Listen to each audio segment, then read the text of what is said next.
एक लंबे समय पहले एक गांव में आनंद, उसके माता पिता जानकी और रमैया, उसकी पत्नी नर्मदा और उसके बेटे नानी के साथ एक छोटे घर में रहता था। आनंद नौकरी करके आए हुए पैसों से अपना घर चलाता था। जानकी उसकी बहू नर्मदा से सारे काम करवाती थी और उसे हमेशा ताने मार मार के दुखी करती थी, मगर नर्मदा उसे कुछ ना कह के चुप बैठती थी। ऐसे कुछ साल बाद आनंद अपने नौकरी से कमाए पैसों को बचा बचा के एक बड़ा नया घर खरीदता है। आनंद के खरीदे हुए नए घर में बहुत समय से एक भूत रहती थी। ये बात आनंद को नहीं पता था और इसीलिए वो घर खरीदता है और उसके आसपास खाली रहने के कारण दिखने में बहुत शांत सा माहौल था और जानकी में कोई बदलाव नहीं आया। नए घर में जाने के पहले ही दिन नर्मदा की गलती के बिना ही उसे ताने मारती है। दुखी होकर नर्मदा बिना कुछ खाए और सोए अपने कमरे में जाकर रोती रहती है। तब उस घर में मौजूद भूत नर्मदा को रोते हुए देख उसके पास आती है। बगल में परछाई को देख नर्मदा तुरंत खड़े हो जाती है। तब वो भूत नर्मदा के सामने आके खड़े हो जाती है। उसके चेहरे पे घाव, खुले बाल देख के नर्मदा डर जाती है। बाप रे, भूत भूत! डरो मत, मैं तुम्हें कुछ नहीं करूंगी। तुम हमारे घर में क्यों आई हो? तुम लोग ही मेरे घर आए। ये तुम्हारा घर है? हाँ, ये मेरा घर है। इसी में मैं मर गई। मेरे मरने के बाद ही तुम लोग यहाँ आए। ऐसे कह के अचानक नर्मदा में घुस जाती है। हा हा हा, ऐसे हंसते हुए सो जाती है। सुबह उठ के जब जानकी देखती है कि सारा काम वैसे का वैसे ही रह गया, तब नर्मदा नर्मदा बहुत बार बुलाने के बावजूद जब वो नहीं आती है तो जानकी ही उसके पास जाती है। हाँ, तुम अब तक उठी नहीं? नर्मदा नर्मदा उठो! जानकी पास आके बुलाने पर नर्मदा जाग उठती है। उसकी आंखें बहुत लाल और डरावना दिखने के बावजूद जानकी उस पर ज्यादा ध्यान नहीं देती है। उठ गई? जाओ जाके सारा काम करके चाय बना के लाओ। मेरे ही सामने जोर से बात करके मुझे काम करने के लिए कह रही हो? ये कह के उसका हाथ जोर से पकड़ लेती है। नहीं, तुम कुछ मत करो। आज से सारा काम मैं ही करूंगी, मुझे छोड़ दो। जाओ जाके सारा काम करो। ठीक है ठीक है। ऐसे कह के जल्दी से सारे काम खत्म करती है। ये क्या सच में मेरी बहू है?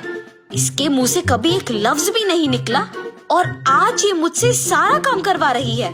तुरंत ये सब मुझे अपने बेटे को बताना होगा। और ऐसे अपने बेटे को सब सच बताती है। तब वो कहता है, जितना भी गुस्सा क्यों ना हो, ऐसे तो नहीं कहते हैं माँ। आप अगर उससे अच्छे से पेश आएंगे तो वो भी अच्छा ही रहेगी। उसके बारे में क्या मुझे नहीं पता?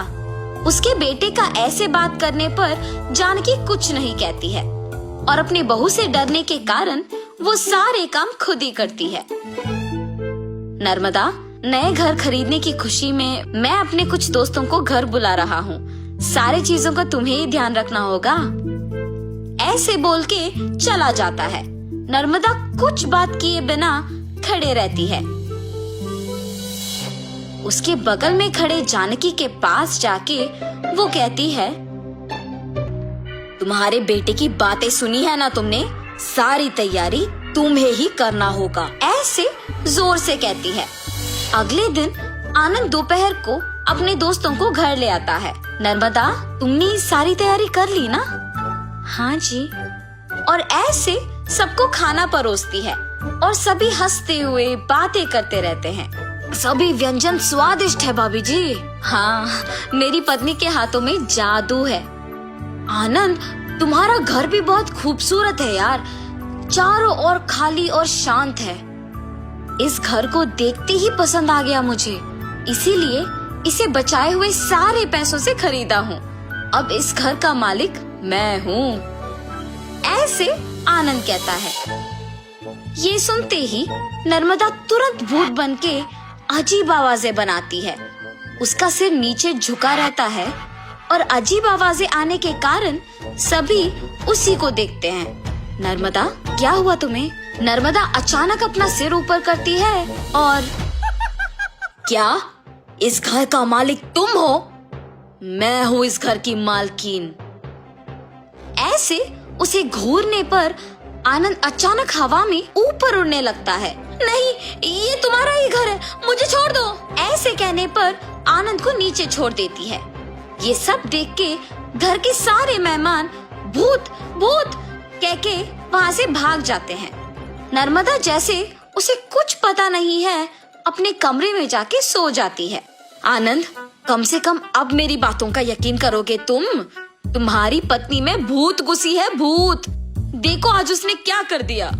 हाँ माँ, अब हम क्या करें? एक मांत्रिक को बुलवाना ही पड़ेगा। हाँ ठीक है माँ, कल उसी के पास जाएंगे। और ऐसे जब सब बैठे हुए थे, नर्मदा आती है और सभी डर जाते हैं। तब उन्हें देख कहती है, क्यों सब मुझे देख के डर रहे हैं? क्या हुआ तुम सबको? कुछ नहीं, अब आप तो कुछ भी कर सकते हो ना। क्या करना है मुझे? मैं जो बोलूँगा तुम नहीं कर पाओगी। मैं नहीं कर पाऊंगी? पहले बोलो। अच्छा, क्या तुम इस बोतल के अंदर घुस के वापस बाहर आ सकती हो? इतना ही, और मैं ये नहीं कर पाऊंगी? देखो। ऐसे बिना कुछ सोचे समझे नर्मदा में घुसी आत्मा अचानक उस बोतल में घुस जाती है और तुरंत जानकी उस बोतल का ढक्कन बंद कर देती है। हाँ, भूत को मैंने इस बोतल के अंदर बंद किया है। अब इसे गांव के अंत में फेंक के आना होगा। और ऐसे उस बोतल को गांव के एकदम अंत में फेंक के आ जाती है। तब से जानकी अपनी गलती सुधार के अपनी बहू को ताने मारना बंद कर देती है। भूत के चले जाने पर सभी उनके नए घर में खुशी से जीते हैं।